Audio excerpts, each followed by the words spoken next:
Audubon 2456.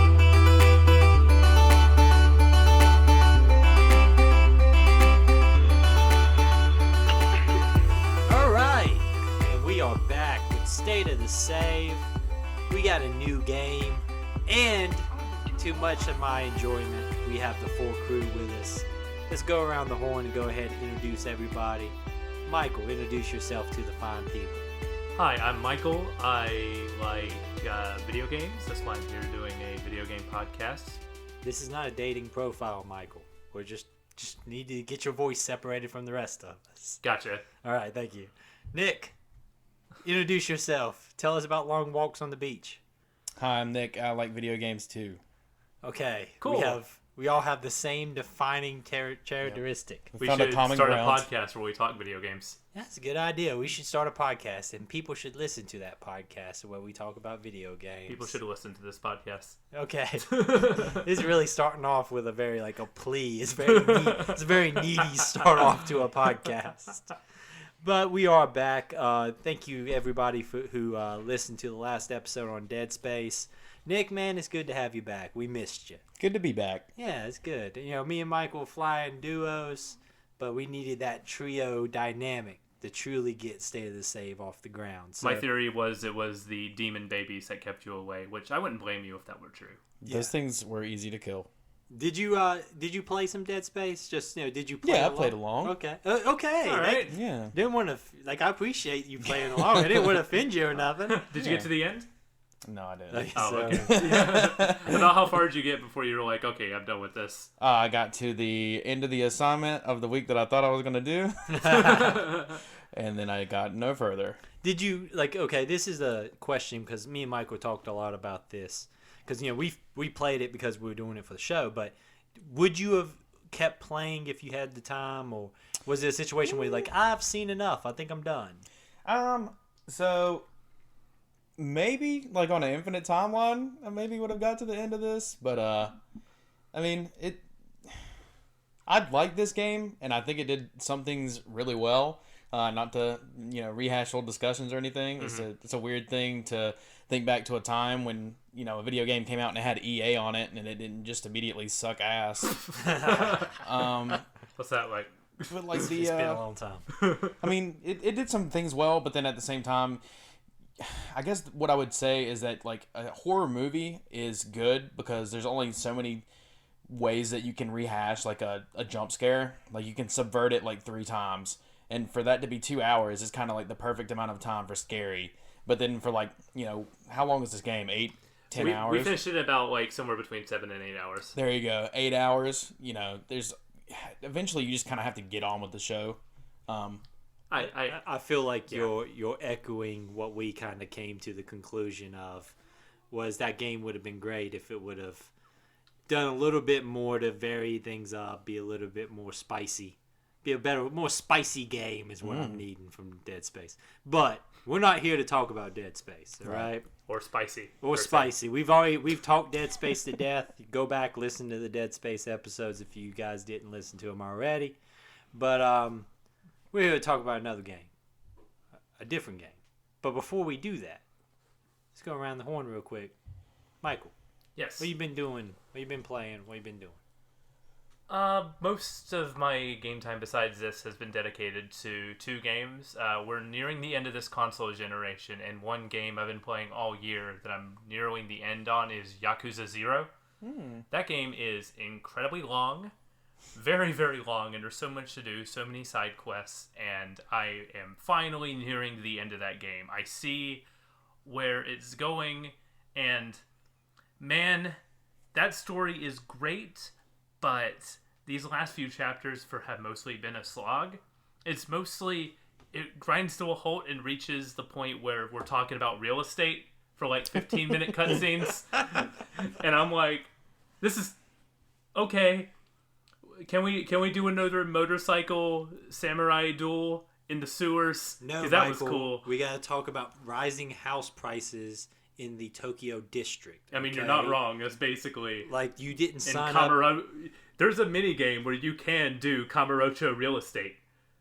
No, okay. So that's what I signed up and for. apparently, if you do that, you can buy a lot of the combat upgrades a lot faster. You know, like in real life. Basically, Buy a house, if you're good at real estate, you can throw a dude through a wall. That's just how life works. I have a friend of mine who just got a real estate license. She's been jump kicking people left and right. It's very, very dangerous. It's a great game that's mostly divided into two separate storylines, and the storylines are about to converge because I'm near the end of the game. I kind of wish they converged sooner because I love the main characters and wanted them to meet faster. They still have not met. 15 chapters into the 17 chapters games, they haven't crossed paths. And the two main characters, Kiru, who is the main character of this entire series, is he's very stoic. He's like mostly reacts to the world around him, but he's still a great character. Like he has some really good dialogue lines. And so when the absurdity stuff does happen, like he's mostly plays straight man to it. Like a girl literally with like a biker jacket and everything takes down like 10 guys, and the thing he says is, "That's rad." So he right away, that's like Kiru's personality. He loves the world around him. But the second character, Goro Majima, is I'm getting too deep in Yakuza 0, but he has the best character introduction I've ever seen in a video game. Like right away, you're like, I love this dude. I want to know all about this dude. He has an eye patch, and he's running this like cabaret bar. Sold. He's fantastic. He's got an eye patch. I think the new Yakuza might be my first introduction into the world of Yakuza. From what I'm told, it's the best introduction into it, and it's a great game. But man, some of these cutscenes near the end need to hurry up because I'm near the end. And I'm like, pick up the pace a little bit. We're still talking real estate 25 hours into this game. You don't want to talk real estate? I thought that's what this podcast was about, was real estate. Oh, well, I'm going home. I'm signing off. Yeah, I'm not. Yeah. But yeah, ultimately, I highly recommend it. It's on Game Pass, so it's definitely worth a look. It's the absurd moments are what keep me coming back and wanting to see the end of that game. Like I said, I'm gonna play the new Yakuza. That's gonna be my introduction to the world of Yakuza because I haven't played one before. Mm-hmm. And I think that's going to be my big kind of like, let's see what this is about. Well, it's talking about Like a Dragon? Like a Dragon also comes out next week, which is a brand new protagonist. He doesn't have a 7-game story arc. So. That's what I'm saying. That's going to be my introduction. Not Like a Dragon. Yeah, okay. Like a Dragon. That's the new. Okay, when I say the new one, I mean that one. Okay. Yeah, that's going to be my like, hey, tell me about Yakuza and tell me if it's good. Nick, what you been playing? You been messing around with anything? I've been playing a whole lot of Genshin Impact. Oh, man. Yeah, I blindsided you guys because I know you don't want to talk about it, but now we have to in a public forum. Damn. That game's good. Is that anime Breath of the Wild? It's better than Breath of the Wild. Yes. Somewhere the people are loading guns on us, Nick. That's fine. Justify it quick. Hold on, I'm the opinions of Nick. The opinions of Nick are not the opinions of State of the Save. Please do not hurt me. This is not an endorsement of Genshin Impact. None of us have. It's similar to Breath in the Wild in the fact that they both share a stamina bar and you can climb on things. Okay. But the actual crux of this game is it's just good stuff, man. Like there's now I feel like I'm on trial. Yes, you are. It's like Breath of the Wild but with elements and your weapons don't break.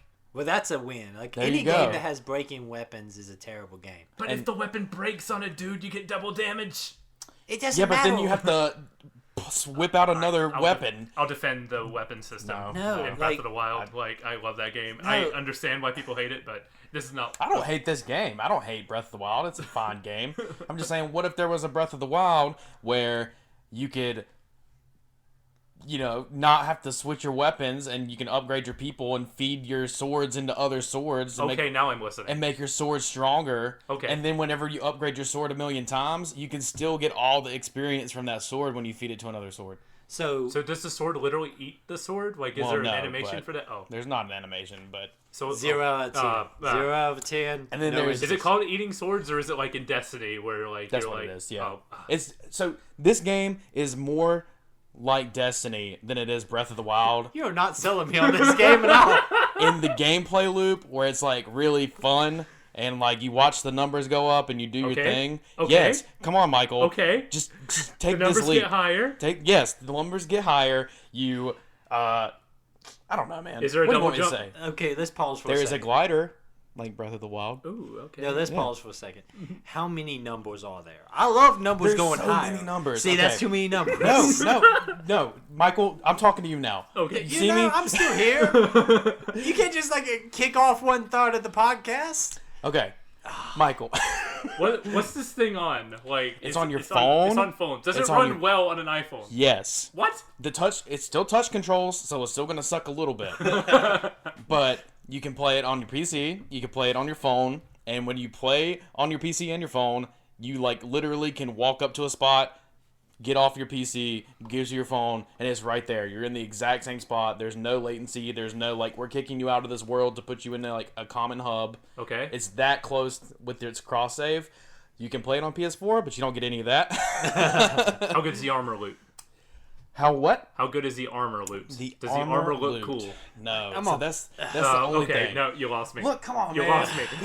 I need the armor to look cool. I'm sure they'll get there. Listeners, Okay, then I'll play it when they get there. There's different characters. So I want there's to- no armor that you put on your character. I It's want just to different characters. put on a cool suit of armor, play the game for 10 more minutes, get a better suit of armor that looks slightly cooler, put that on, and keep doing this dance, and then getting attached to one armor that I get sad when I can't upgrade anymore. Okay, what if that one armor was just a whole person?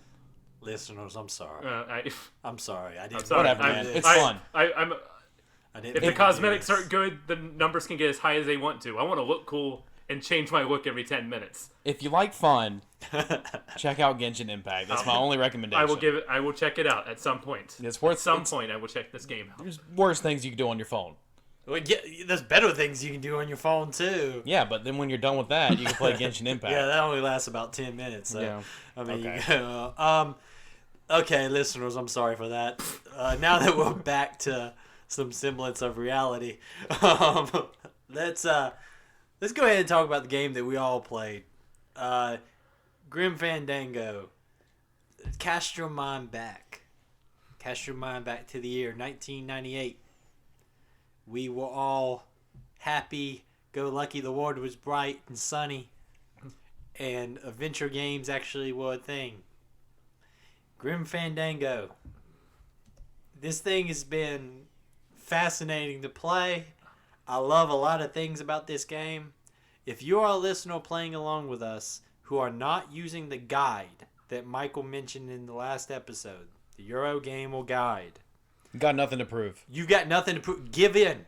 If you have successfully completed years 1 and 2 without the guide, How? I need to interview you. You need to be on this podcast. I will personally kick somebody off this podcast to interview you. I promise. It'll probably be the people talking about freaking Breath of the Wild killers over here for the past 5 minutes.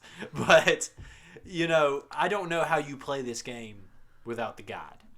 Like, some of these things are such massive leaps in logic. At least there's no item combining.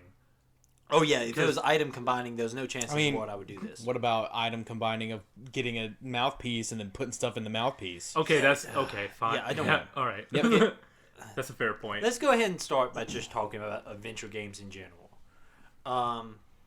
Michael, I'm going to ask you. Yeah. You're our video game historian here.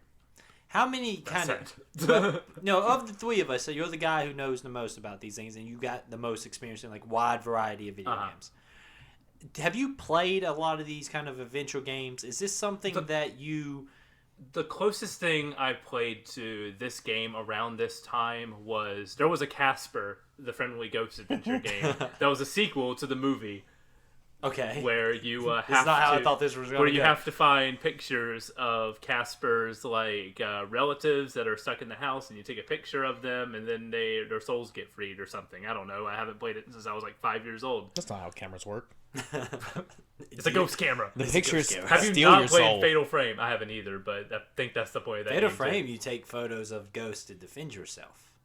I mean, You yeah. capture their souls in the photos. Exactly. That's what I just said. The camera steals your soul, not frees it. According to the Amish, this is That's why I very never true. let anybody take pictures of me. Yeah, Nick has never had a photo taken of him in his entire life. And yeah, around that time, I never beat that game. And then I tried to play... I haven't beat the Back to the Future game of Telltale because Telltale was kind of the adventure game renaissance. Like, they brought back Sam and Max. They were kind of the before The Walking Dead changed the way they do stuff, they were making this type of game. Like, find the puzzle pieces to unlock the rest of the story types of games. Were they doing it better than LucasArts was? Hey, now. Okay, let's go ahead and... Nick, tell me your feelings on this game. Talk about like, not the story, not the characters, because we'll get into that. But tell me your feelings on the vibe of this puzzle mechanics of this game. I mean, I feel like puzzle was kind of a stretch. Like, you're kind of grasping for something because none of this is puzzles. But I don't feel puzzled by this. I feel annoyed. Okay, I'm gonna call everyone out on this, and this is calling myself out also. Has there been any puzzles that you have solved without the guide? I mean, what do you consider a puzzle? I guess, like a combination of did you successfully... I got the book, I knew immediately that I had to go and talk to the Bee Rebellion people, the Viva la Revolution. That was the one puzzle piece that kicked into my head. Because I guess when I think puzzles, I think the puzzles kind of bore down to combining items in the right places. But I also learned, because I made a mistake, you cannot do certain puzzles even if you have the right solution if you're doing them out of order. Yeah. So, I screwed up at one point and was I figured out something on my own how to do it, but I did not have the complete order of the events, and it would not let me complete the puzzle. So it's a lot of times it's like combining items in the right order is the way these puzzles kind of work. There was a point where I started using the guide as the checklist, and that was the point where I had to look up using the deck of cards on the hole punch. Yeah. And I was like, all right, this is where we're at. It's a logical step, obviously. It's a game that, okay, let's jump into this. Mm-hmm. Yeah, we'll introduce to our main character, Manny, and Manny is a Grim Reaper who is kind of like a travel agent. And I tell you right now, I love that whole concept. Manny is great. I love Manny. Come on. You know what? Manny is great. I don't know. Jump across this table. I love the characters in this game. Every character. I'm not saying I don't love the so characters, distinct. but Manny of all the characters seems like kind of like the most shallow. I'm feel. generally irritable about that. I feel like Celso is a better character than Manny. Man. Yeah, he's a fine character, what is Manny's motivation? Man, he's seeking redemption, man. He wants to seek redemption. He doesn't care about his job. He screwed up on his job, and he's trying to redeem this woman. So the woman, sure, but also, she's gonna get there. Everybody gets there. Yeah, but it's not everybody gets there. People can die in this death.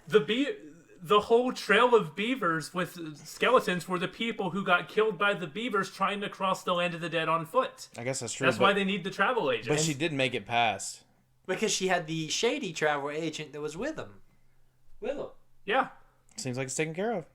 It's an early day for Manny today. So what, Manny's supposed to go back to the agency and just keep helping No, I think it's explicitly against... stated that Manny should never go back there. But this is it's a redemption story for Manny. He messed up. He didn't give this lady the afterlife she should have got. I have a feeling that at the end of this story, Manny will have redeemed himself by chasing after this girl and trying to save her. That his sins on Earth will be atoned for, and he can complete his journey to the land to the final resting place, the Ninth Underworld. Which is never really told what because this underworld doesn't parts of this underworld seem okay. They got parades. You can just live in Casablanca. That's what people do. People they don't want to go to the Ninth Underworld. That's why there's a city there. People have camped out and just live there, and they made an economy and money, and they basically made life on Earth in the Eighth Underworld. Going, we don't want to rest. We're okay right here. Yeah, I mean, I don't really blame these people. It seems like they got a pretty nice life. I mean, there's basically. The second act of this game is just Casablanca. So people have just made Casablanca in this Eighth Underworld, and it seems alright, except for when you near the end of the chapter when all things go to hell and you have to get out of there. Yeah, you don't really have a choice whether you're leaving. Yeah, that's true, but... just kind of do some groundwork here. Manny and the agency, he's kind of the bottom of the barrel when it comes to agents. He kind of gets the worst clients. The way things kind of work and the way I kind of understand things work is that the better life you live on Earth, the quicker you get to the ninth level of hell, or ninth level of the Afterlife. You can atone those points that you accumulate on Earth into like better packages. Ways of travel. Yeah. Your travel package is better because you can either take a plane or take a train or whatever. You don't have to do as many transfers if you're a good person.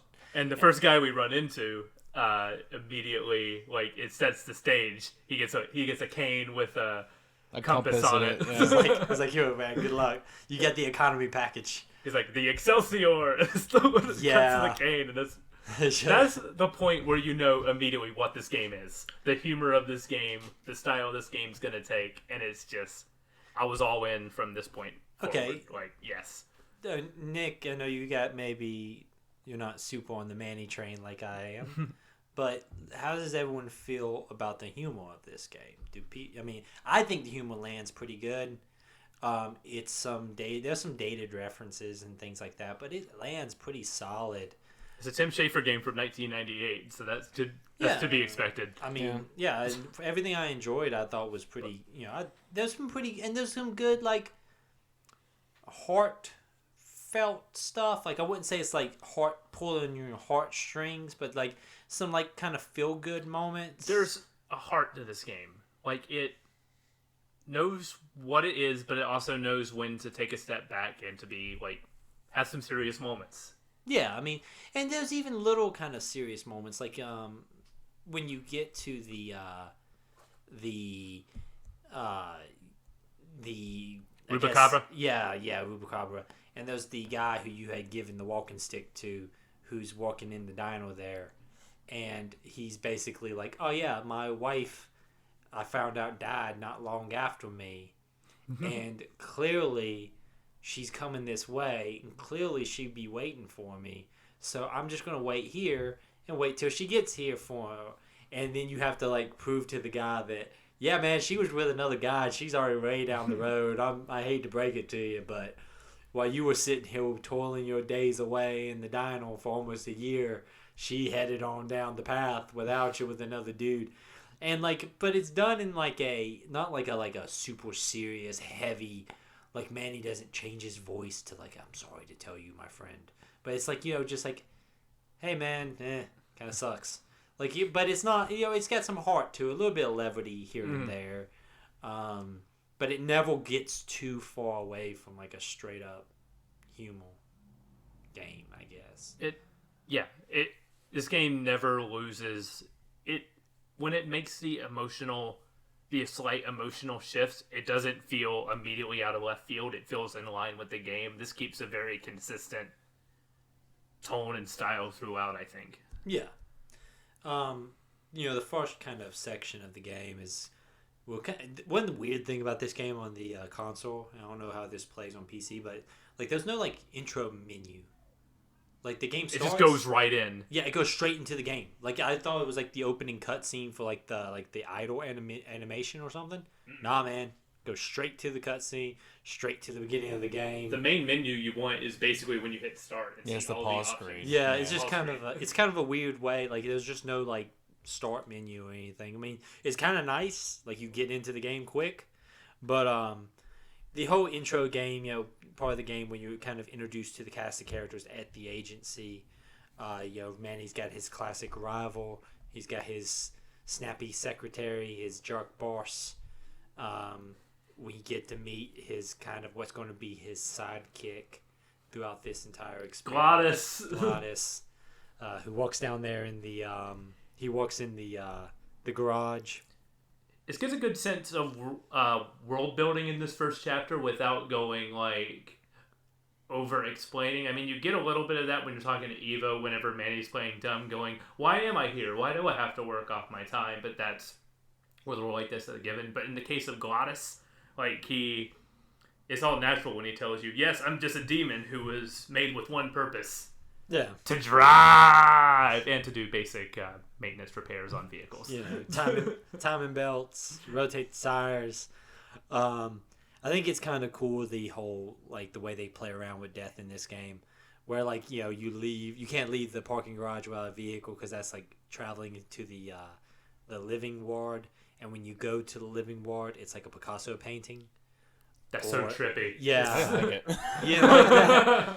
Also, if you look at somebody, like they freak out, like the painting changes, and he's like, "Oh yeah, they see the face of death." Like he says, it's the fear of death that makes monsters of us all. So it's implied that like that's the way they look to dead people because they're just afraid of death. Well, also I think it's funny. Like Manny's usually just walking around in a suit, but when he goes to go like do his job, he puts on the Grim Reaper outfit. He's a man. He's obviously has that entrepreneurial spirit.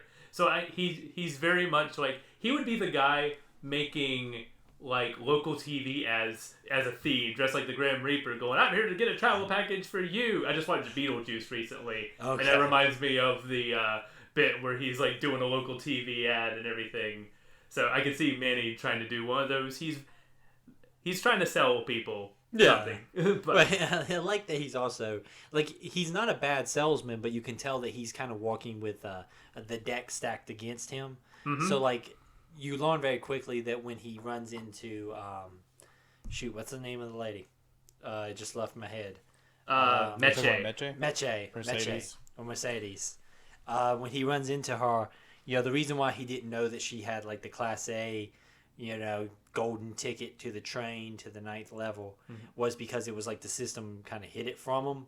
Like you kind of get these vibes that clearly there's this like deep underbelly stuff going on at the agency, and he's just kind of a victim of it. Like he's not aware of any of that stuff. He's just trying to do his job and can't quite figure out why he's not getting decent clients. It doesn't stop him from like trying his best though. No. Like Manny he's optimistic. Like that's I would say his defining character trait. Like in the second part, he always tells people, "Today's the day. You gotta tell me today's the day." So he has that like he despite the fact that he's living in the worst circumstances, having to work off his debt with the deck stacked against him, he always has that like, well, I'm gonna get out of here eventually. I'm gonna work off my time. He never loses that. It also like shows later on that like given any other circumstance he will succeed. Yeah, that's a good point because it's like when you first see him, he's like the bottom of the barrel. Now he wasn't always like that because you learned that there was a point in which he was like he had the nicer office. He had Domino's office. Yeah, he had Domino's office. He was up in the ward, so it's like something's happened behind the scenes, and Manny not being a guy who seems super concerned with like the shady, like he's not like a guy who's like I gotta be the number one guy. He's just kind of like there to do his job and try to get through this. He is aware that something's going on, but he's not like actively like they're against me. I know it. He's not paranoid.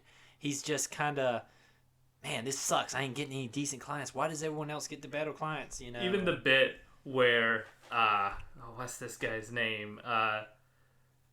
The guy he rescues at the poisoning, like he pulls out. He lives such a bad life supposedly where he has to be shipped in his container. And Manny's like, "Oh, this is the best I could do, but hey, I got you a free mug."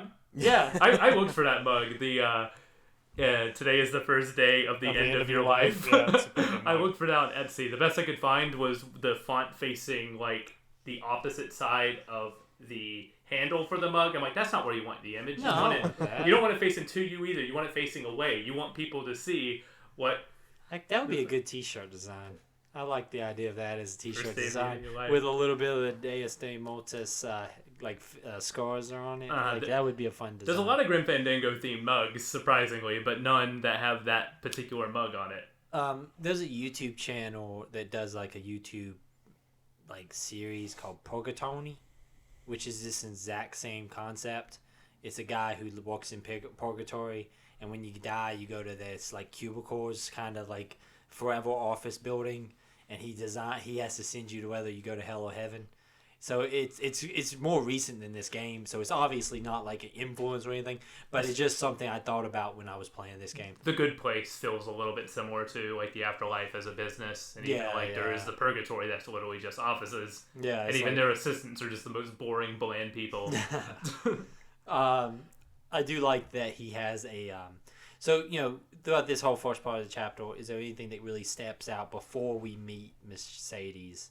Kind of as we're going about the day of a life of Manny. It's something very small, but it was probably the moment where I laughed the hardest in this game. When you do save the guy who would eventually be shipped in the coffin, when Manny opens up the cocoon he's in, he literally just looks at Manny and goes, "Nice bathrobe!" For some reason, that just cracks me up. Just the way he just looks at him and just says that. Well, I think also, my favorite thing is he's got his, foldable scythe. So it's you flips it out, he assembles it in 5 different pieces. And so it's very non-threatening if you think about it. And he's standing on stilts. Yeah, he's on stilts inside his robe that makes him look taller. Yeah, I really like the theatrical side of it. They dresses up when he goes to do his death stuff. And I like the fact that that's the uniform. So because you see Domino in the uniform when you pass him by in the hot rod. That's a great moment too. He's in the uniform too. So when you go to the human ward to pick up somebody or the living ward, you just have to dress in the uniform. But I really enjoyed this whole kind of intro sequence. Puzzles aside, like I said, there's some interesting puzzles. It's a lot of just combining things to get.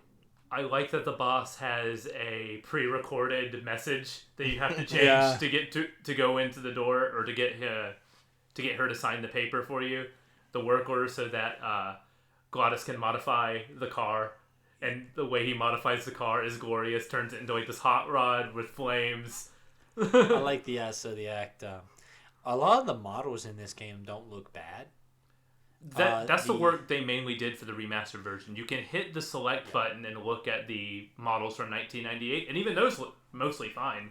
Glottis and the Elementors look kind of rough, and the bee guys, they look kind of rough. But anybody who is a skeleton looks pretty decent, even in the original. That art style is pretty strong, and you can tell that it kind of holds up. And even the matte painting backgrounds still look pretty look good. Yeah. That's so strange to me. That's the only thing I didn't really get, that this everybody praises the style of this game, but if you flip back to the old one, it's raster images on 20-year-old raster images on the most cutting edge computer generated backgrounds. Just what? I wonder if it's because the visual style, especially with the people, is what people really stick to, because that's what I stick to. I stick to the entire Rubicabra. When I think of this game, I think of the entire Rubicabra stuff, that 1940s Casablanca vibe of the the noir style of this game. I really like.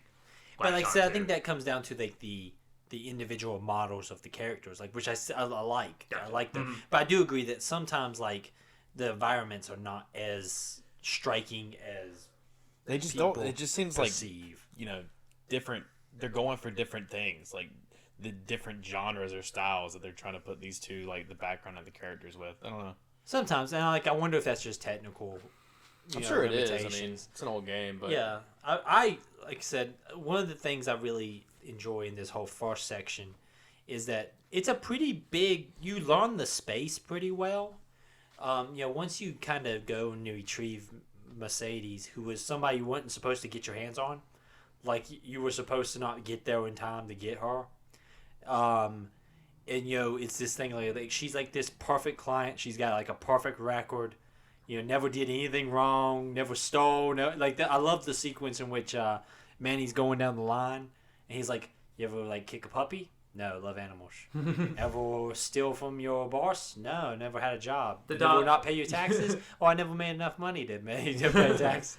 Did you ever shoplift? No, the dog followed me out of the store. Yeah. I was like, it's she's this perfect person, and then when he checks the computer, it's yeah, she's got nothing. I love the bit where he's like, ever do a bit of killing? Even a teensy bit of killing? Just a teensy bit. I can start being bad now if that'll help. Yeah. It's stop being so helpful. But you send her on her way on this perilous journey because Manny's just kind of that's what the computer tells you. You don't send her away. You try to help. You try to go and see what's wrong, and then she just leaves, going, "Okay, I guess there's nothing for me." So she walks out because obviously the main antagonist of this game is pretty much the guy controlling Domino. So like the shady figure, the shady figure, but Domino's like the Darth Vader, I guess. He's the guy who like he's the muscle wanting to get like stuff done. So I think he's the guy you have to face first before you top. Domino's the guys you're gonna know you're going up against. The shady guy in the silhouette is the guy we're gonna find out. He represents the system, man. The system bringing you down. We'll get into that when we discuss the revolution. Viva la revolution. They talk because when you talk to do the complete dialogue tree of the revolution people, they tell you basically the power shift happening in the land of the dead. Yeah, and which is right here because once Mercedes goes on the trip without any help, basically your punishment is they lock you in the garage like office, and it's kind of weird that they like lock you in there. It doesn't tell you like what they're doing with you. They're gonna sprout you. They're gonna shoot you. Yeah, that's what they said. They left Manny in the room so that way. I have his name somewhere. Is it? Is his name Hector? Hector is the main villain of this game. So they were going to go and bring you to the office. They were waiting for Hector to get there to shoot you. Oh, okay. Which how you die in this game? Like guns don't shoot you with bullets; they shoot you with like a bullet that makes you grow flowers, which is very much in the art style of like the Celebration. Because you see a lot of like in the art of the Day of the Dead, a lot of with like the skeletons and the bones having flowers growing out of them and or decorated in like floral patterns. It fits like the mausoleum area too in there where like you see. So basically, you're living another life as a plant. Is how you die in this world, which is kind of terrifying. Oh yeah, the fact that you can die in death. That's not a good thing. No, I don't like that at all. Like the idea of a final death is more terrifying than actual death. Well, it's like ultimate. It's like an atheist version of death, right? Yeah. Like this is an afterlife, and that is a non-existence. So it's like weird that both of them exist like side by side to each other. Yeah, it's kind of creepy. And this is where, just by knocking on the door repeatedly, talking to the people, you are introduced to Salvador, who is leading the revolution. And Salvador is going to be your kind of way out of this. He's aware that something is down at the Department of Death, and he is going to try to get evidence so he can kind of overthrow the powers that be. The Lost Souls Alliance is what they call themselves. Yeah. And he's clearly an analog for like a communist revolutionary. He's like Fidel Castro in Cuba during the 1950s and 60s. And Eva, the secretary, is part of that. Yeah. She's a spy for them, so kind of giving him the goings on. And then Manny has a good line. That's the last time we use that temp agency. Yeah. He's got some good lines, man. I love Manny. It's also funny that when you go back, you can just ask her for messages again. Yeah. You're still my secretary, right? My favorite thing is, like, Manny, like, they do the dialogue tree stuff, like in any RPG or something, where you can just, like, ask people a bunch of topics over and over. If you want easy achievements, just do all of those dialogue options, and most of the time you'll get they're fun, man. They're really fun. Like, they're good conversations. Like, I never feel like I'm cheated by doing them. Like, I would say make sure you do the conversations. I purposely like take a break from the story just so I can just go around and talk to people. Before I did anything in the second chapter, I walked around a bit and did some conversations before I was like, okay, now what do I need to be doing? Yeah. I never talked to Glottis. You never talked? I hate him. You hate Glottis? Glottis is Who do you like in this game? Ava is cool. Ava's pretty cool. That dude in the green suit, Charlie, he's cool. Charlie's cool. Charlie's kind of cool. The pirate dude that pulls you out of the water every year. Oh yeah, he's cool. He's pretty cool. Valesco, that's his name. Yeah, that's pretty much all. Who's the coat check girl? Who's the coat check girl? girl? Oh, she's cool. Lupe. Lupe. Yeah. Lupe's really cool. And there's Lola, who is the investigative journalist type. Well, she's also like the woman that you use to bring down. She's very much in line. Like she's the person who has like the blackmail information to like tip that whole conspiracy of that particular place down. There's a lot of like deep state, like there's a lot of references to communism and references to like shady A Deep Throat reference there. Yeah, Deep Throat and stuff like that. Like, this is definitely playing off of those tropes. But when Manny joins the revolution, basically just to help him get out of town, one thing you find out also is that Gladys has been kicked out of his job. Oh, no. Before that, the revolution helps you get out of town, basically, and you're going to begin the journey to chase down Mercedes. So you're basically going to have to do, the same. You're going to try to go catch her as she begins her walking journey to the 9th level of the afterlife. And then when you exhaust all the options here, they tell you that either the company or someone particular is stealing tickets from the number 9 from the good people and selling them to the wealthy, so they can basically buy their way in. The wealthy can buy their way into heaven. Yeah, which is they're taking it from the good people, who live decent lives on Earth, and that's why. And they're pinning that stuff on like some lower level agents like Manny and everything, just to let it slip on by and stuff. Yeah, it's like that's the scheme, right? Like the good people get the. But tickets. They do let good people in. Like Domino says, he brought back a nun from the poisoning. So like, I guess that like you can't not let everybody buy their way. Because then it would be very obvious. Like people would figure it out. Like none of these good people are getting to go on the number 9. But if it's like Manny's a screw up, that's why his people don't get to go to the right places. Like they're using Manny as like a scapegoat. Mm-hmm. Like, oh, Manny's just a screw up. That's why his portion didn't go. Like they would have shot Manny and no one would have ever known that Mercedes was like walking her way to the 9th level, and she would have probably died on the way there. Mm-hmm. And no one would. It's implied no one misses him because he is the only one at work who is not going home for the land of the dead because he says he has no one to go back to. Also, important thing to realize is that Manny does not know why he's here. Everyone else knows that they did stuff to prevent them from continuing on in their journey. Manny will talk about multiple times in this section that he doesn't know why he's here. Well, we don't know much. He just assumes that maybe he did some stuff, bad stuff, but he really doesn't know. So my theory is, and this is just an Eric theory, but I think that that his ticket probably got stolen. And so Manny probably shouldn't be here.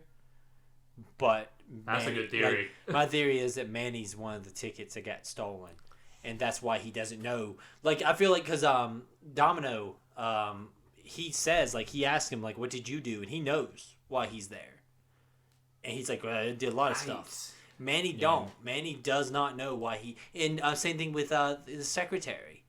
You can ask her why she's there, and she says like, "Well, we've all had our lives." Like she's aware of some stuff she did to keep her from being able to move on. Manny isn't, which we would explain if Manny genuinely didn't do anything wrong, and he got screwed over. Plus, it's going to be good motivation for him if he finds out, oh crap, you screwed me over too. Not just all these good people. Like I was tolling away for years. That'll be a good realization, but I also like the idea that Manny helping Meche is what will atone for the sins he made in the past. Maybe we'll find out later what happened in Manny's past. Maybe he just doesn't want to talk about it. The only person so far whose past we know, really, is we know a bit about Meche and the good stuff she did, but Carla flat out gives you her whole backstory about her fig farm whenever you're trying to get the... that whole tease there. As we're doing the journey out, we go to the petrified forest. In that whole area. That's where you see Glottis fired and he's so upset. And we get the vehicle that controls terribly. The freaking... You don't like tank controls? That's not even tank controls. That's just like forward isn't forward and back is not back. Like I don't know who thought that was a damn good idea, but that person was wrong. You know how to drive, bro. I know how to drive. That's forward is forward, back is back, right is right, left is left. There's an achievement for playing this game entirely in the original tank controls too. Why would you do that? Because you gotta get them G's, bro. I don't need those G's that much. I got sanity to hold on to. I think the achievement says Tim Schafer made us do this. Was the name of the achievement?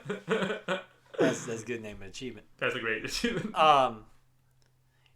The whole kind of journey there's some fun little puzzles, but once again, it's like this is the weakest part of the. It's boring. Yeah, it's I not was much just going like, on. this is where I would have just bounced off. Like that, the thing with Glottis when he climbs on the thing, that was terrible. The sign thing, that was really annoying. It's just like every time the answer to this, like every puzzle, quote unquote, is just like, if this seems like you're doing something wrong, you totally are, and all this stuff is here for nothing. That Glottis puzzle was bad. The wheelbarrow one, because it's a guessing game. Resetting it too. Like you had to keep resetting the thing. Like if it was just like, just flip this back on whenever you want me to get down, it'd be different. But it's just like, hey, I'm gonna jump down in 10 seconds, and you can't walk over for 7 of those seconds. So it's very have fun with this repetitive, like voice lines. Puzzle.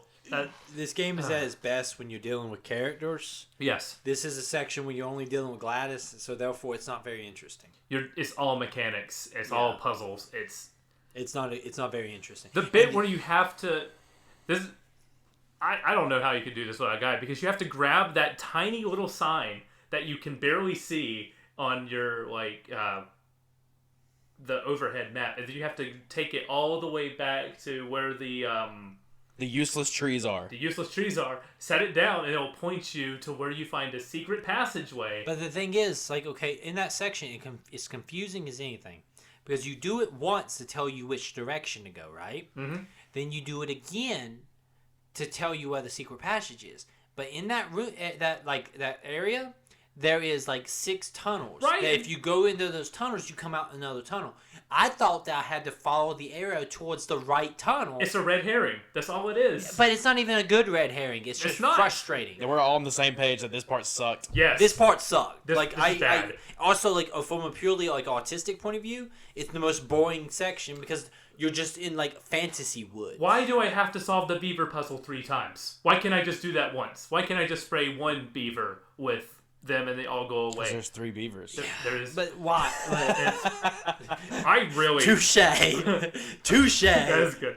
I really like this game, but man, this petrified forest section is not fun at all. I'm with Nick. I think I would have probably jumped off, which is a shame because I really enjoyed the rest of this game. Because Chapter 2 is so good. When you get to Rubicava. Yeah. But there is a bit I want to say, a line that also made me laugh. Glottis says, "We soar like eagles on pogo sticks." Yeah. I just like that line. When we get to I'm all for Glottis. I love Glottis. Glottis when we get to the kind of the port that goes across the sea, we do the whole little subplot where we find the guy from the beginning of the game we sent off with the walking stick.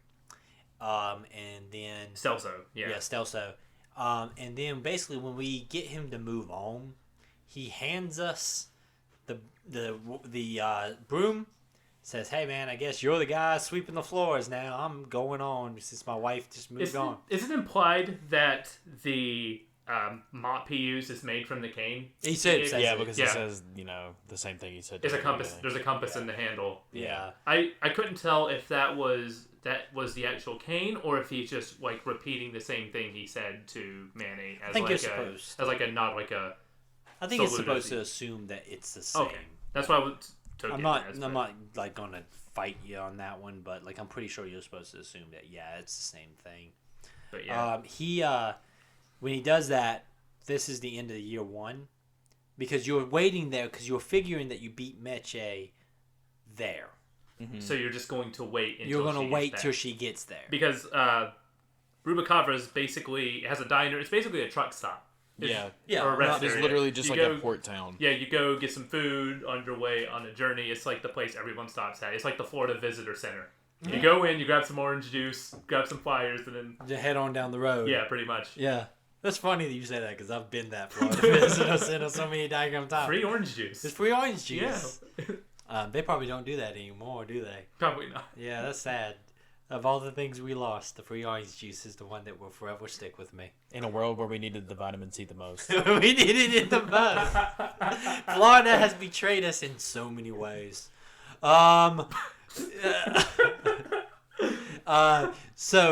my favorite thing is this is the best transition in this game. It's the best transition from like acts that I've ever seen in a game. Just like it's out of nowhere and it's wonderful. Well, also it talks about, it goes back to Nick's point that Manny would be successful if people didn't hold him down, because like that's a really good point you came up with. I didn't think about that till you said it. They really drive it home. I don't know. Did we stop before watching the cutscene? I watched the cutscene. I watched the Yeah, that really kind of drives it home. Like once is like one thing, but it's like no, this dude's just gonna succeed wherever he goes. Well, like the fact that he turns this little dino into a hit, like it's Casablanca. It's Casablanca. But he turns this whole area into this like hot spot, and he's wearing the sharpest suit in the world. The white suit, smoking a cigarette.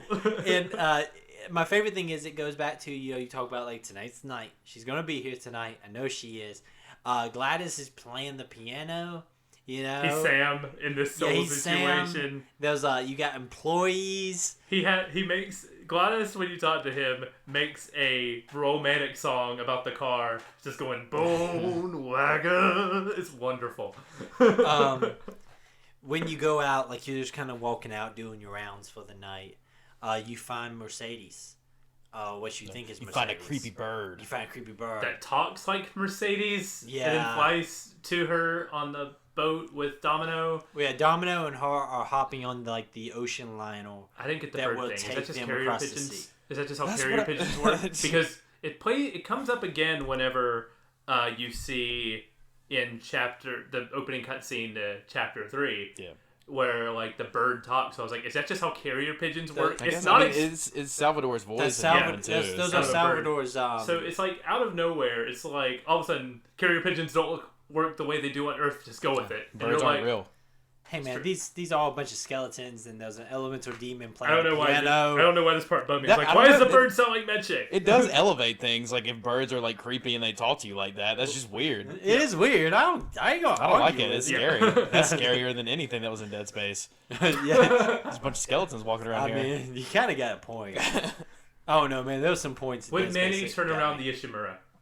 Manny wouldn't have been on the Ishimura. Manny was smart enough to be like, this seems like a bad idea. Like, man, I'm going to say this right now. He'd be the guy who send the engineers. Know who's a better character than Isaac? Anybody. Anybody. Isaac's not a good. Has a voice. Isaac is very emotional. I have, he put his hand on his face and shook his head one time. Okay, you want to? I had to bring that up. Okay, I got some negative feedback about my jokes about that. Oh no. So I know a couple people. They're very passionate about the Dead Space franchise, and is there a lore for him shaking his head? I'll poke the bear. I'll poke the bear all day. He was like, hey man, for the time I remember finding that very emotionally wrecking. And I said, for the time I remember thinking that was kind of stupid, and there was more emotional things going on in video games at the time. Did they have an answer for, did they not just watch the whole video? No, he did not have an answer. I said, Isaac, you're telling me Isaac never watched? I know this is a Grim Fandango, but this is still a sticking point. It kind of wraps things up right there. He's just like, well, I have no expectations now. Also, like... My wife is dead. But also, here's my question, too. Wouldn't that have been a sign that the Ishimura was in serious trouble? I would like to think so. People were killing themselves. They showed up like it was no big deal. It's a big plot hole. This person got mad at me and said that I was being a freaking ass. I even said that in Gears of War 2, when you have to shoot Dom, is a more emotional scene than Isaac shaking his head. Like I don't buy into this being. That's 3 and 2. Dom kills his wife. Oh yeah, he kills his wife. Gears of War spoilers, by the way, guys. Yeah. Gears of War was a franchise that went weird places. Like Gears of War, tried to be very deep, and I just. I mean, my sister really cared about the Gears of War Dom story. She cared deeply. Oh. So you're trying to jump on this boat, Mercedes? Just kind of, yeah, throws a bottle at your head. Oh yeah, Grim Fandango. Where were we? Yeah. Mercedes she throws a bottle at your head. So I'm assuming it's because she's been corrupted or been told things by. So has she been? It's implied Domino kidnapped her because Well, not kidnapped. I applied. It looked like they were together. She was happy to be with him. He was pulling her. Yeah, on that what boat. I got the vibe. He was pulling her onto the boat. I took that more. It's Popeye, olive oil, and Pluto stuff going on there, is what I thought. See, I took it more as Except olive oil doesn't want anything to do with Popeye at that point. She's mad at everybody. Yeah, I was confused why she threw the bottle at Manny, but I thought that Domino had like corrupted her and told her that Manny was like a problem, trying to stop her or something. I don't know. But we'll find out more later on, most likely, about their. Oh, I mean, I imagine. Hopefully, I hope so. I hope this game wraps up its story. I hope so. It'll be like a Halo 3. Like, finish the journey, Manny. Finish the fight. I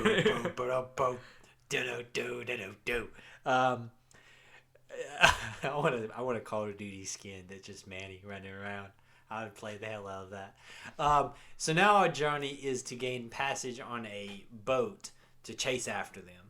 And we have a whole list of things we have to deal with to do. You have to join a sailors union to work on the boat. You have to get Gladys needs tools, but he has his tools. You don't really. I thought you would be a point where you have to get. That's who needs the card. The card is for Gladys to be like that. He's an engineer. No, he's got a sure shot onto the boat. He has tools. Have to prove yourself to get. And one guy has to call out sick. Show up, not work. Yeah, and he's like, you're not gonna get him to not show up to work. He's dedicated. It's like, we're gonna get him not to show up. I like how he didn't raise a question because to solve that puzzle, you need to take his dog tags and put it on a dead body and have the coroner verify the body and then call the captain. Call the captain, and he doesn't raise a point like I just told this guy not to show up to work and he ends up dead. I'm surprised like he's just like, he's like, Manny, she worked out, Manny. Wow, and I'm just like, timing. Why wasn't implied? What odd Jeez, timing? Manny. I'm surprised he didn't try to like raise a bit of suspicion. And Manny was like, who, me? I don't know him. I do like also that when you go down the stairs in the casino, he slides down the banister. That's great. I just thought that was fun. This is going to lead to a whole mess of puzzles. Long story short, as we are tracking down these items, just a couple of highlights that I really liked. I enjoyed the process of getting the metal detector because you just get drunk and then you have to listen to the security lady just go on and then descend into a mass of depression about her family like dynamics, and it's the only time that the dialogue pops up and changes, and you talk over her. So like she's just going on. Figs, nice, how great. Figs, nice. You're right. Yeah, your mothers are always right. And you just keep going, and it's just a fun little moment of like kind of drunk Manny sitting there being like, I just want that dumb metal detector. And it's just a fun little sequence. That was like a highlight puzzle for me. She's very adamant on Carla, I think her name is. She is very adamant on like strip searching Manny. Is this like a normal thing they do? No, she wants some Manny. She wants some Manny right there. Good for Manny. Manny's keeping busy in the afterlife. I do have questions on the logistics of how that works. Well, I don't think he's ever gone for it because he's always like... No, I'm more concerned with how does the friskiness work if you don't have any skin. That's why he's never gone for it. I don't have a penis, so... I mean, I'm just gonna snip that out of the podcast. Then I'll reiterate, he doesn't have a penis. Too late. Olivia and the lawyer dude is implied to like have some romantic stuff going on for a long time, and that's that's the whole conspiracy of this entire establishment. The conspiracy is how are they doing that? How are they doing this, man? How do they get drunk? Yeah, how do they? They don't have livers. He operates. This is all operates on Futurama Bender rules. Oh, okay, cool. So they run on drinking? It's not that. I'm just saying they can drink stuff and they can smoke cigars. Yeah, that's true. But he doesn't. I don't think I've ever seen them eat. Who, Bender? Well, Bender or Manny. Bender. I've seen Bender eat, but I haven't seen Manny eat. None of this is important. Did you guys do the bit? I didn't say I didn't. You brought up skeleton sex. I mean, listen. I got questions, all right? I sat there for a second. I was like, why do you care, Manny, what they're doing? They ain't like they can do anything. He's just curious. Did you guys do the bit at the nightclub where you do slam poetry? Oh, my Lord. It's wonderful. Which she won't stop.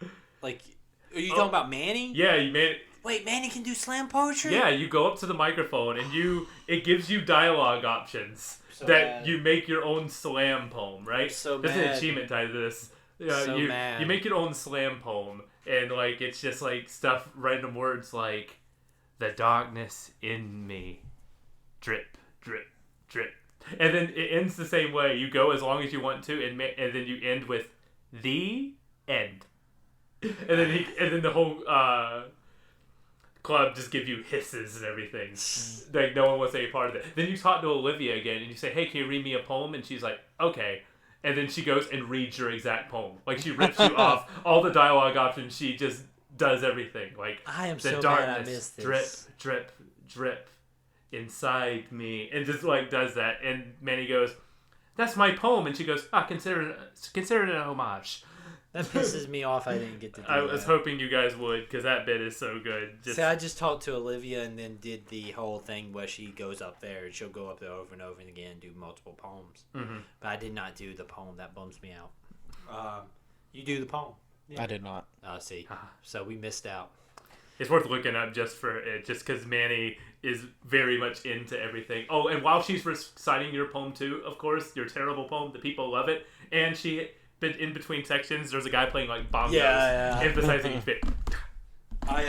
It's like wonderful. I like the fact that like the gambling thing they do is like cats.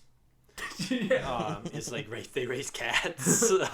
It's implied like big cats, right? Like they're huge. Have you ever seen Coco? Are those supposed to be the like guardians or something? I think so. Because in Coco there's the dog Diego who's like the guardian dog who's huge and like painted down the sides. It looks like that cat kept in that case in the I think that it's probably a reference to like Aztec afterlife stuff. Mm-hmm. So I imagine that's why it's the way it is. But I really thought that was pretty cool, the whole thing with the cat stuff. And like I think it's kind of funny how it's clear that like Manny hates cats. And like there's just a dialogue point at one point when you're talking to is it Tony, where you're like, I just gotta tell somebody I hate cats. And it's like he's like this thing. He just the lawyer. Yeah, the lawyer. Some fun stuff here and there, man. I like the puzzle at the tattoo parlor. That's a good one, yeah. Where you swap Getting out. into the tattoo parlor is terrible every time because you have to watch that Manny climb up the ladder and then go inside it and everything. I went there like 4 times, just like walking around trying dialogue stuff. And that's what I had to go there because that's where it screwed up. The order of things screwed up on me. Really? So when you do the last puzzle where you have to do the ticket. First of all, there's 2 ticket windows. I did not know that.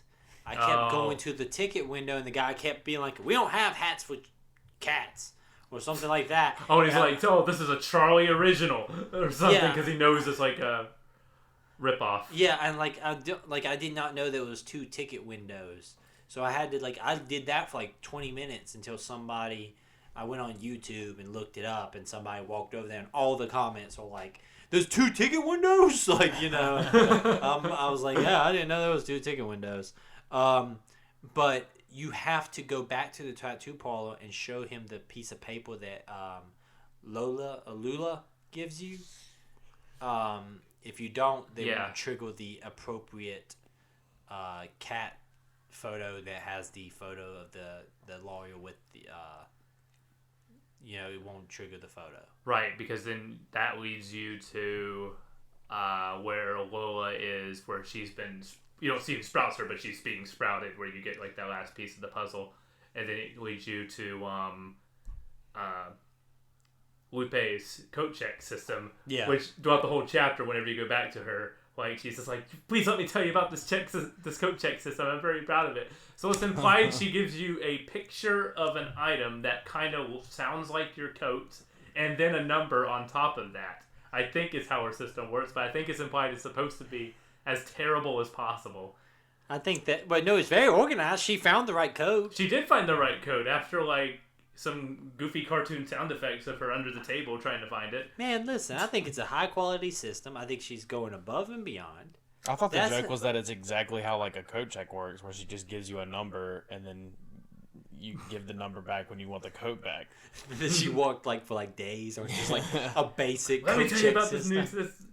It's the equivalent of being like, guys, I have this amazing plan, all right? We are going to shut the lights off when we leave to save electricity. It's that kind of idea, like someone just really proud of a simple solution. I could see that. I could see that being the answer. This whole section was really fun. I enjoyed this section. I think this is the most stylish that the game has been so far. I think Manny is at his best here. Because we were talking a lot about Manny's like growth and how he like ends up like with his own like successful business here, but he has a lot of everyone knows Manny Calavera in this section. Like he left an impression on everybody throughout this year. Even like people who seem like initially like out of their league and too cool for him, Olivia knows him and they like kind of spar a bit. Like, I almost bought your bar. Well, I thought about buying yours. And he's like, keep it. I'm leaving town. I'm skipping town, darling. Johnny Law. He says, I'm that. Bad news. Yeah. It's like a great line. He just goes down these rabbit holes of being like trying to boost. Like you say that every night that you're leaving. Well, also everybody knows that he's waiting on Mercedes because like people will reference like the guard at the security checkpoints. Like, you're just still waiting on that one guard. No wonder she never come. Like, it's clearly like people kind of know him. Like he's friendly with a lot of people. One thing that I really kind of dig about this whole section also is it feels like a really kind of a large space. It's not really that big of a space. It loops around on itself, which is nice. Well enough. And that also makes it kind of easy to navigate the space. You don't have to ride the elevator up and down every time like you initially thought. You just have to walk around. Yeah, you think you would at the beginning, but it doesn't, because like when you're up in the there's like pathways up there that involve you not having to do that. Once you get walk around the whole space like one time, you get a sense for everything and kind of can figure out where things are. Like there was never a moment where I'm like, oh, geez, where's that thing again? And Manny with the run moves pretty fast, so like I felt like I was like, oh man, know where I need to go. First thing I did was how slow Manny walked. I hit every trigger, going, "There's a run here somewhere." And I went, "Oh, okay, thank God." Yeah, because there's no like intro control scheme like hit Y to pull something out of your code. There's no tutorial; it just throws you in. It's like, here you go. There's no tutorial in this game at all. I cannot imagine trying to beat this game, like when it came out. If you did this in 90... Well, they had, like, Game Facts in 98, right? I'm sure they did. Yeah, Zelda, multiple Zeldas were out. Like, Ocarina of Time was a big thing around this time. So. But I would make a defense that those games are more straightforward to understand. They certainly are. Than this. That's fair. Like, okay, like, some of the puzzles make sense. Like, use the can opener on the wine basin thing. Like, that kind of made some sense to me after you lock the guy in like you do in Tomb Raider.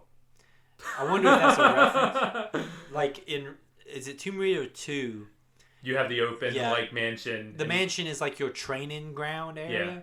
And then you have this, like, old... the old man, he farts all the time. Yeah, does he? He farts all the time. I don't remember that bit. He just walks around and farts all the time. My friend, like, that was the only thing he showed me about that. It's the only thing I've ever seen about Tomb Raider is there's this old man, you can jump on his head, and he farts all the time. And then there's Bintel that you can unlock a skin where she doesn't wear any clothes. But that's never proven. Not true. Never proven. Young Eric. Never proven. You're holding on hope. You're like, one day they'll find it. These like big 2-pixel boobs are not really what I'm holding on to. To a child. I mean, no, don't get me wrong. At the time, I was super pumped up about that. That's the EGM bullshit, what that is. All right, so... EGM had like this section where it was rumors, and it became known like multiple years after it was over with. Their April Fool's pranks were legendary. Well, but okay, the April Fool's pranks was legendary, but it became known also that the rumor section, because it was this massive part of the magazine, and then for a while there was like a ticker tape that went throughout the magazine on the bottom, that each page had like a different rumor or different things they've been hearing, and like. When you're producing, like, old EGMs are like these books, like phone books that came out every month. Like, it became very well known that they just started making shit up. So, like, a lot of stuff that became, like, people truly believed, well, because EGM was just like, shit, man, we need 20 more pages worth of fake rumors. The All Bonds cheat from GoldenEye, the Alcatraz in... Grand Theft Auto 3, I think those were all like... I think those were...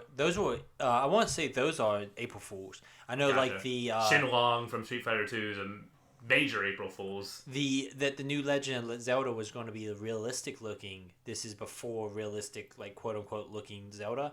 That was an April Fool's joke that actually ended up being true like a few years later.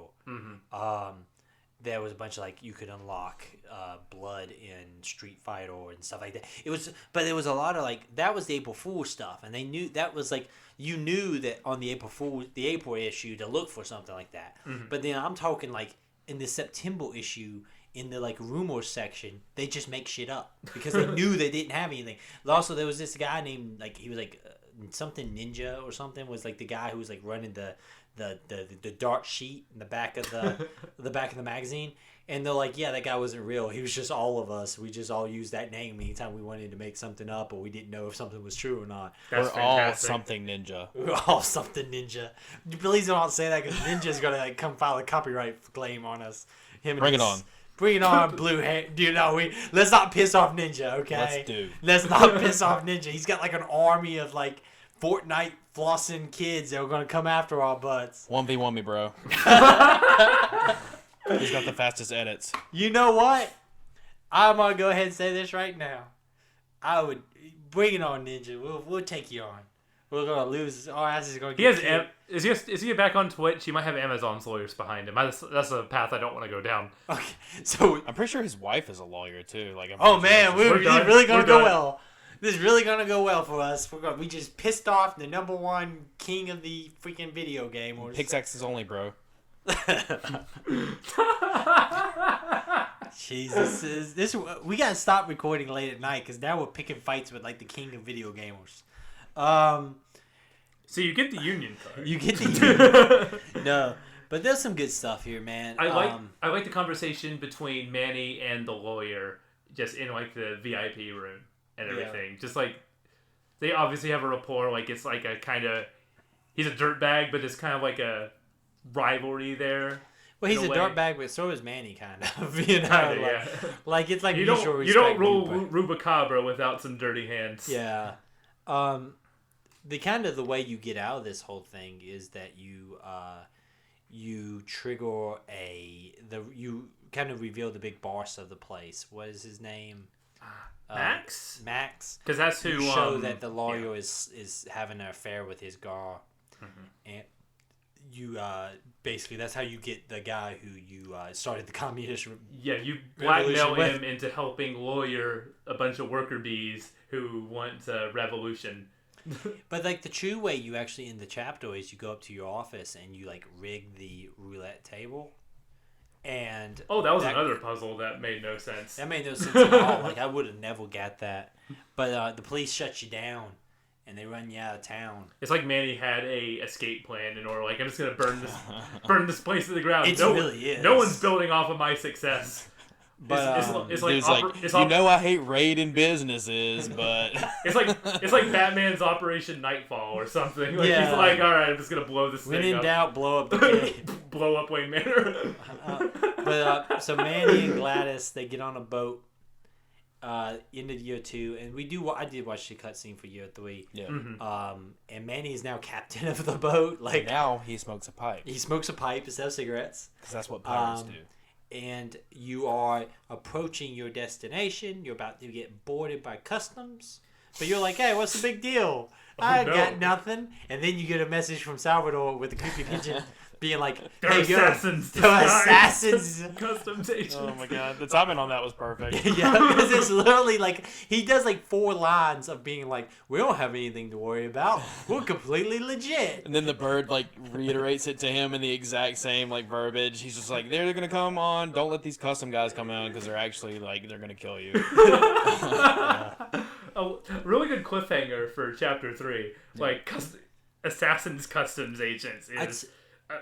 A wonderful sentence in general. I tell you right now, I would have hated to stop playing this at the forest.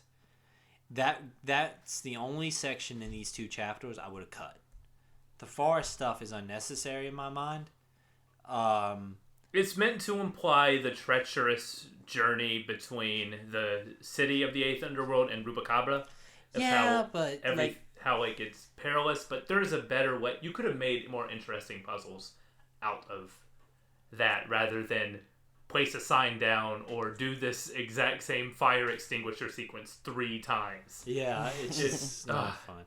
I really like this game, but man, the forest section is rough. The fire extinguisher one confuses me, because could you have actually get into that section without the fire extinguisher?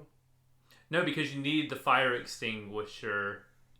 Well, it automatically grabs the fire extinguisher. Oh, okay. Oh yeah, that's from the. Whenever you rig the mail system, we didn't talk about it, but there's a bit where you rig the mail system so that way that's where you get Meche's file, because Meche wasn't going to you. It was you.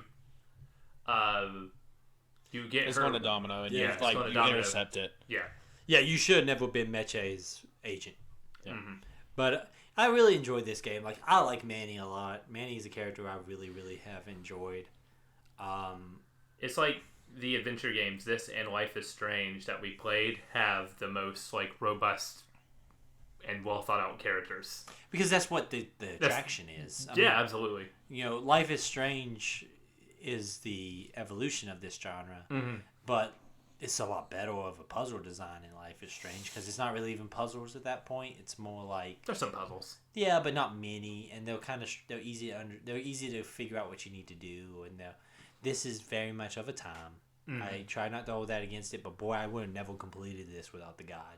I didn't. I stopped 2 years ago, or 5 years ago, playing this game. How far did you get? I got to the very beginning of the Rubicabra stuff. You got through the Petrified Forest? I got through the Petrified Forest. How? I don't remember. I was like, I don't remember the answers to these puzzles at all. Did I just bang my head against the wall? Do you think it's just a thing where like you just got it on the first try somehow?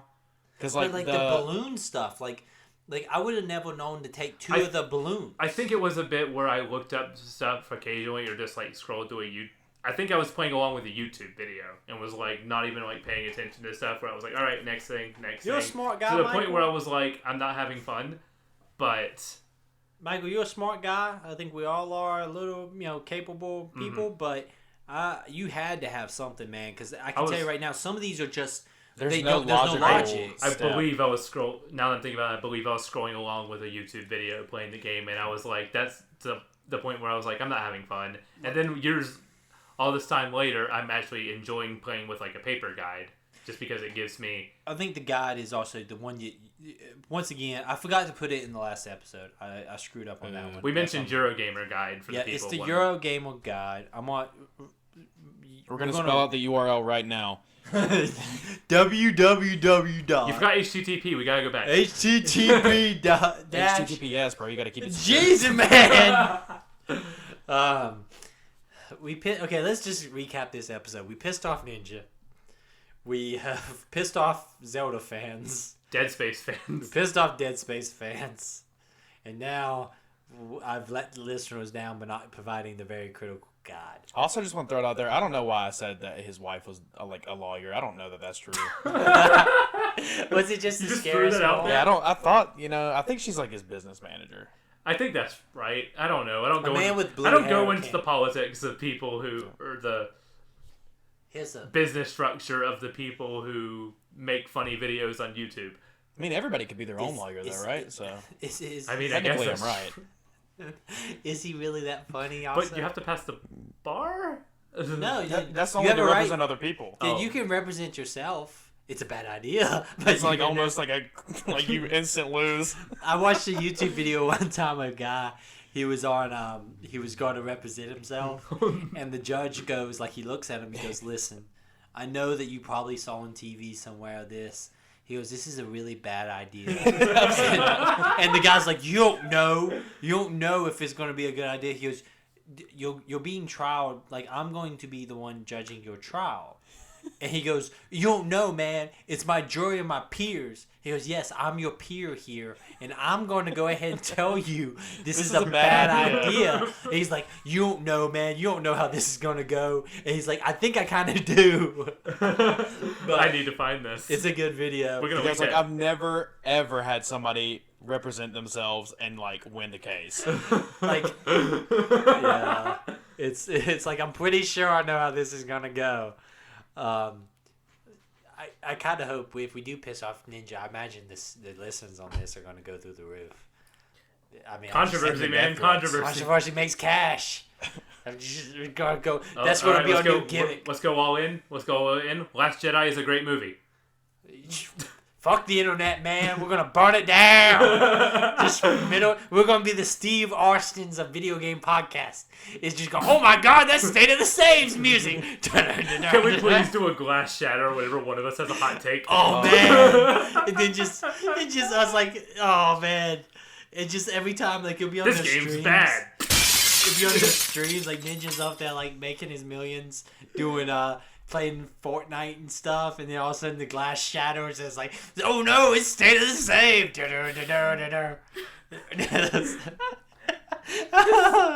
Oh man, he doesn't even know we exist. I need to reiterate that we're recording this late. Okay, this was good. Final thoughts on the this section. I love the characters. I love the story. I love the presentation of everything that this game has done so far, and I'm very much in to see where the story goes. But yeah, I'm absolutely glad I'm trying to work my way through this game with a guide this time, just because, man, I really like it. Nick, final thoughts on this here video game. You should have left Glottis in the woods. He is the kind of like, what's the Mr. Is it Mr. What is the character? There was a character in like Thundercats. I don't watch that. No, I didn't watch that. What's that guy's name? It's like something. It's like Zarf or something like. But there was like an editor note like after season 1 where they're like, he's the moneymaker. Like he's the moneymaker. Anytime he's not on screen, somebody needs to be asking what Zarf is. Like Jar Jar Binks. He's the key to all of this. Oh, you want to watch? You want to watch a moment? Yeah, there's a moment where you can watch George Lucas tell Steven Spielberg about Jar Jar Binks. He's like, he's just an emotional heart of this movie. People are gonna love him. He's the key to everything. And Steven Spielberg, one of our like most celebrated directors, he's sitting there. He's like, George, I think that's great, man. That's great. And like, it is the most like. The train is coming. The lights are going bright, and these two men have no clue they're about to get ran over. There was a bit in the Phantom Menace documentary where all of the people in Skywalker Ranch are watching the initial cut of Phantom Menace, and after it's done, it's like silence in the room for like 10 seconds, and then one of the editors speaks up. It's a little bit slow in the second half. It was the first line. I think that somebody knew. Somebody knew. I like that. Everybody always knows. Everybody always knows, and they never say anything because they're scared. They're gonna cash that check, and then they're never gonna talk about it again. It's whenever you're given like a blank check to success with like. We're going way off topic here. With what George Lucas goes with them. We're light on time. This is our latest episode yet. This is State of the Save, man. You hear the last break? You don't know where we're going. You gotta know about we might be flipping off Ninja. We may be flipping off George Lucas. You don't know where the hell State of the Save's coming from. If you take our 75% talking about Jar Jar Binks and your 89% of pissing Ninja off, that's 130% chance that this is gonna be a good episode. Can I get a hell yeah? Oh man, beers come flying out of nowhere here. Wait a minute, this was just a point against to talk about wrestling, Nick. Go back. We're too deep. Talk about wrestling. Wrestling. My father still calls it wrestling. Like, he's a fairly educated man, but anytime he talks about wrestling, it's still like, yeah, you see that wrestling last night? It's like, oh my god, dude. I had a 45-minute discussion with myself this morning while I was doing my job, and just preemptively, if we ever decided to talk about wrestling today. What was your plan? I don't really remember most of it, but it's wrestling. It's not wrestling. Like, your dad is right. No, it's what I'm trying to say, wrestling. I guess. It's wrestling. Wrestling is a sport that kids do in high school. You son of a bitch. Don't you dare not call wrestling a sport. Have you seen the amazing motions these people put on? I'm not saying. So for part 2 of Grim Fandango, we're going to be playing the rest of this game. Grim Fandango. See, again, you guys should have known what you were in for when we started off, just kind of being like, please, hey everybody, it's something going on. It's these late night episodes are hit or miss. Part 2 of Grim Fandango will be just the rest of the game, and then we will. That's what I just said that. Yeah, but it gotta come from me. When it comes from me, it's official. You, they're like, I don't know if I can trust that Michael guy. But if it You're comes the one from me, who tells me to map out the games. I'm the voice of reason. Oh man, we're letting our power structure known in this episode. Yeah, inside Who baseball. does jobs and stuff. Inside baseball. That's what happens when we're light on time. You'll never know what you're gonna get. You never know. Yeah, man. Can you start the podcast off with the breaking glass and the Steve Austin theme song? I will find a way to put that in somewhere. Okay, I promise. I appreciate it. Do you want me to cut this bit out where we're talking about? No, I want it in here. It's all in. I want it in Nothing's leaving this. Just mark this time down for another breaking glass. Yeah, right now. 1, 2, 3. Da-da-da-da. Oh man, if this got to Ninja, I would be so happy. I'd be so happy. Of course you would, because there's like 1 million more views. It's 1 million listens. We would wake up and all our phones would just have been like, it crashed due to the listen count, and then all the hatred comments would just be like at the max. Oh hey, lawsuits. I'm not scared. Well, I'm glad you're not scared. One of us is. I'm scared to death of that little blue-haired man, that little blue-haired goblin. What? I just said I wanted to play games with him. Yeah. And that I would beat him. Okay. 1v1 in Minecraft survival mode, apparently, or No, I just said pickaxes only. No scoops. I'm old. No scoops on Rust. No scoops on Nuketown, fool. No scoops. Grim Fandango Part 2 would just be to the end of the game.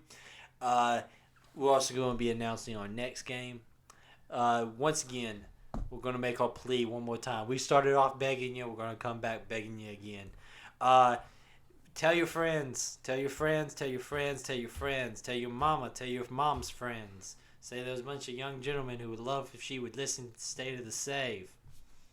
Go on iTunes, give us 5-star reviews. It helps. I know that this is the plea that every single podcast, YouTube or Ninja, everybody's begging you for, but it really helps small podcasts out. It helps small stuff out. Small streamers like Ninja. Small streamer. He's small and You gotta help the little guy every once in a while by giving him a shout. He is a little guy. Yes. I haven't said anything about the guy. I am trying to perpetuate this. Double down. I'm trying to perpetuate the rival. Controversy creates cash. You don't have to call him little. I mean, it's accurate though. Man, even I'm like, I'm taking it too far, but I feel bad about it. Yeah.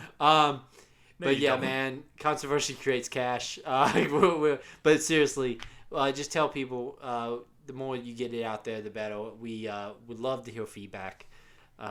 We've had a lot of great feedback, had a lot of great information. stateofsave@gmail.com is the email address. We are very active on the Reddits. We have a Twitter page, and we're going to get that moving. We say that every Bertle. Hey, moving. I'm making posts. No, I'm saying I'm not getting likes on those posts, but I'm making them. Listen, man, we're trying to get the people motivated. But thank you guys for joining us. It's been a fun episode. Boy, Michael just shook his head no. I think Michael's a little gun shy about that. Michael's the guy who edits these shows, and I'm looking at the time right now. We're like an hour and 28 minutes, give or take. Well, we'll be at 45 by the time. It's be a 45-minute episode, and just like for no reason, it's just gonna be like, so Grim Fandango, and then it's gonna cut to, and that was State of the Save. And you're gonna have like Michael's gonna have a voiceover, and like, in this time, this audio was lost in the storm. How weird about that. Hey guys, sorry, but or it's just like it cuts to a black screen and it just goes like 27 minutes later. But thank you guys. It's a podcast. It's all a black screen. There's no screen. We have a logo. Don't you know, man? Don't you look at the logo? I do look at the logo. Good. Damn. Best episode ever. Y'all stay safe out there. Say bye, Nick. Bye, Nick.